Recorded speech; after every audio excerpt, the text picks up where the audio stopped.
Así es, él tuvo calambres en todo el cuerpo, empezó en el antebrazo derecho, que eso fue antes de pedir el servicio médico, que le dio un calambre en el gemelo, tuvo calambres, lo dijo en rueda de prensa, ¿no? Prácticamente en todo el cuerpo. Pero en un lance fortuito en el segundo set, yendo a por una bola, sí que se resbaló y apoyó las dos manos. Entonces, después del partido le preguntamos y de los calambres no tenía ninguna molestia y sí que tenía unas pequeñas molestias en la muñeca izquierda, que es con la que hace revés a dos manos. Entonces mañana le haremos pruebas por la mañana y veremos un poquito el alcance y quizá pues tengamos que descansar un poco de raqueta pues para recuperar esta muñeca que aparentemente no parece de gravedad. Lo de la mano izquierda, ¿cómo ha evolucionado en las últimas horas? Bien, favorablemente, pero persiste la molestia, o sea, Ajá. no está asintomático. Entonces hablas con él y él te dice que, oye, pues me molesta todavía, ¿no? Y a lo mejor no estoy todavía para empuñar la raqueta al 100%. Pero en apariencia, pues no había una gran inflamación, él pudo seguir el partido. Sabemos que es una lesión que no debería de darnos problemas. Ajá.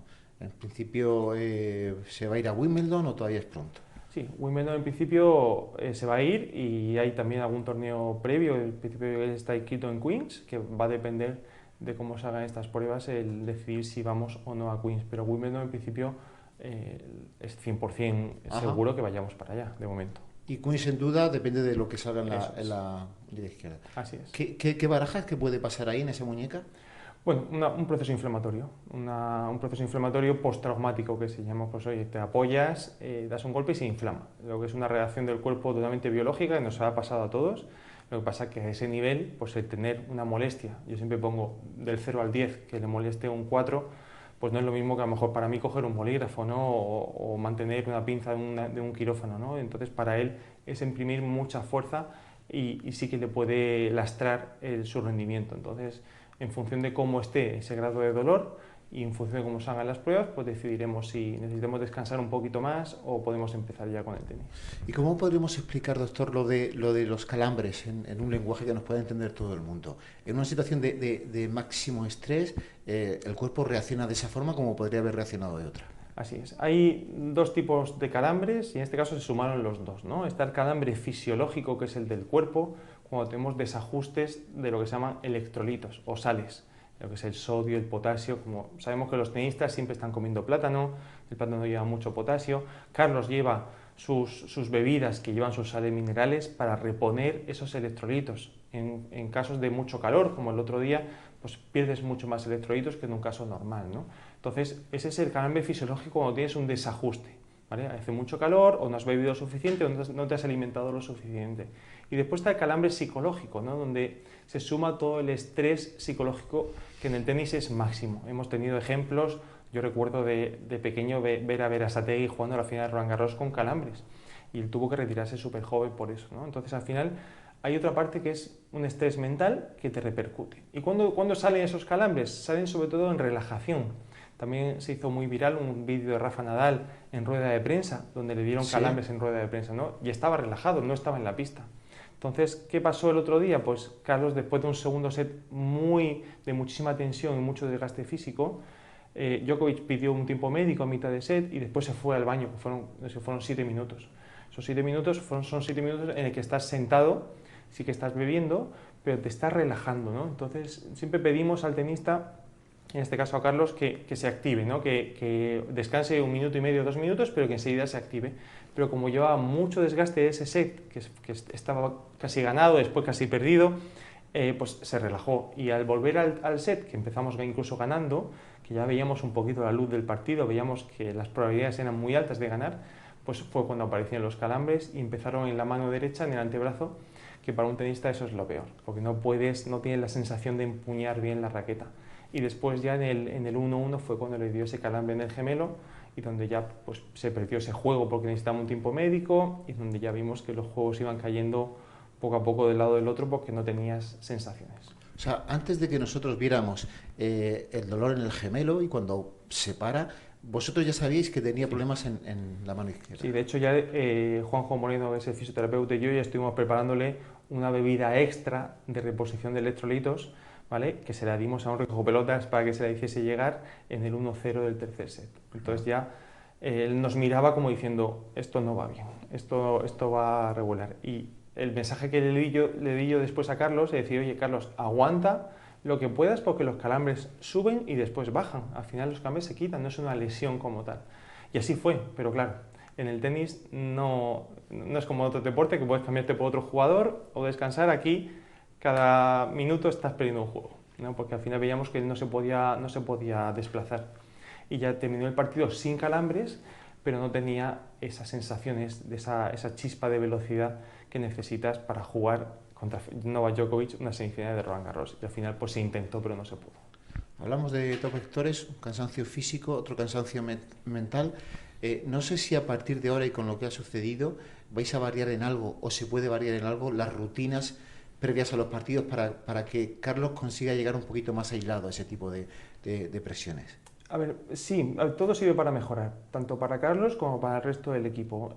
Al final, las rutinas siempre tratamos de ser muy constantes en ellas, pero el tenis es un deporte donde la rutina es difícil de llevar, porque te dicen que juegas segundo turno de las 11 y a lo mejor entras a las 7 de la tarde, o entras a las 3, o el primer partido se lesiona un jugador y entras a la 1. Es decir, que es muy complicado y siempre tienes que ir 2 pasos por delante, a nivel de alimentación, de descanso, de recuperación, de hidratación. Entonces, no es fácil establecer las rutinas. Un equipo de fútbol sabe que empieza el partido a las 6. El tenista no sabe, y de hecho el año pasado se vio en el Open de Estados Unidos, hubo un partido que terminamos a las 3:30 de la mañana y se acostó a las 7 de la mañana, o sea, con un desgaste físico tremendo de casi 6 horas contra Sinner.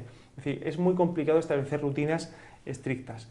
Lo que sí que sabemos que a nivel de temas psicológicos, estrés psicológico, que en el tenis es extremo, y con un deportista como Carlos, que ha crecido tan rápido y que no tiene esa experiencia en esas plazas tan grandes, porque es imposible tenerla, porque es muy joven, pues esto es un buen aprendizaje y al final todo el equipo, tanto Carlos como el resto de gente de la compañía, pues vamos a intentar mejorar todos para apoyarle y para intentar pulir aún más esas rutinas que me comentabas e intentar que esta cosa no se repita. Ajá. ¿Es mejor que llegue cuanto antes una nueva semifinal contra Djokovic en algún escenario grande o cuanto más consigamos espaciarlo mejor para que no llegue ese muro mental de volver a encontrarse con una situación pareja? Siempre es bueno. Jugar semifinales de un Grand Slam o jugar contra Djokovic siempre es bueno. Y si juegas contra Djokovic, una persona como Carlos, quiere decir que estás en semifinales o en la final. Por lo tanto, eso que llegue siempre. Siempre sabemos que ese aprendizaje, por supuesto, cuanto antes te enfrentes de nuevo, él va a saber gestionarlo mucho mejor. Aún así, puede pasar otras cosas, puede repetirse, pero tenemos que ser también consecuentes con lo que es el tenis, con lo que es Carlos Alcaraz, con la gran repercusión mediática que él tiene y que si nos ponemos un poquito en su piel, creo que el 100% de la población pasaría por un estrés como él lo está pasando. Cuando llegas al vestuario, después de lo que pasó, Carlos no suele derrumbarse mucho. ¿Qué te encuentras en el vestuario? ¿Qué Carlos te encuentras? Te encuentras a un Carlos bastante afectado, porque él sabía que a nivel de tenis, y todos lo sabemos, él podría haber ganado a Djokovic el otro día. Aparte, y más como estaba jugando Roland Garros, ¿no? que era un jugador que pues, prácticamente no sufrimos en ningún partido. Se perdió un set contra Taro Daniel en segunda ronda, pero en un Grand Slam te lo puedes permitir un leve despiste, ¿no? Entonces sabíamos que teníamos el tenis para ganar este año Roland Garros. Entonces te encuentras a un jugador que está decepcionado consigo mismo porque sabe que ha tenido un factor de mala suerte, pero que podría a lo mejor haber dado un poquito más o que su mente no lo hubiese traicionado, ¿no? Te lo encuentras muy triste, pero al final el mensaje es, Carlos, no eres perfecto, no eres una máquina perfecta, no eres un robot y tienes derecho a tener estos fallos y estos aprendizajes como todo el mundo. Así que a levantarse, que ahora nos vamos a cenar, nos pegamos 3 risas y mañana será un día nuevo y ahora descansar unos días que también le viene muy bien y enseguida a volverse a poner el modo de trabajo. ¿Fue el momento más amargo que te enfrentaste con Carlos? ¿En toda la carrera con Carlos? Sí. No, hemos tenido muchos más. Sí, sí. Por ejemplo, fue muy duro también el no ir a Australia este año, porque teníamos también toda la ilusión, comienzas temporada y te llega una lesión muscular a 2 días de volar a Australia, ¿no? Entonces, ha habido momentos malos, como todos los deportistas, y casi siempre vienen, cuando yo estoy ahí, es porque vienen por una lesión, ¿no? Entonces, este momento fue un momento amargo, pero tenemos que mirar atrás y decir, oye, estamos en una semifinal de Roland Garros, hasta ayer era el número 1 del mundo, estamos, creo que son segundos o terceros en la Race, que es la carrera al máster, y después tenemos por delante, pues oye, habrá que defender puntos en Estados Unidos, en el US Open, pero oye, Wimbledon no podemos descartarnos. Carlos tiene un tenis que se puede adaptar también muy bien a Wimbledon y dar alguna sorpresa allí, y esto no para. Entonces, no ha sido un momento triste en general, ha sido una pequeña decepción porque pensamos que podíamos ganarlo, pero tenemos el año que viene para ganarlo y muchos años. Y relativizar esto y darle normalidad. Totalmente. Y por eso, si no hay nada en la muñeca izquierda, ¿cuándo podrá coger raqueta? Pues esperamos que, si no hay nada, pues esta semana. Esta semana a preparar un poquito la hierba, que siempre es difícil aquí en la zona de Murcia y Alicante, pero habrá que hacer una adaptación física. En hierba las condiciones cambian, no puede resbalar igual que puede resbalar en tierra batida, la bola bota un poquito menos y es distinto. Entonces, adaptar ese físico, quizás lo ideal sería comenzar con una adaptación física y después empezar con la raqueta. Muy bien. Juanjo, muchísimas gracias. Gracias a vosotros. Mucha fuerza, mucho ánimo y dale un abrazo muy fuerte a... Lo daré de vuestra parte.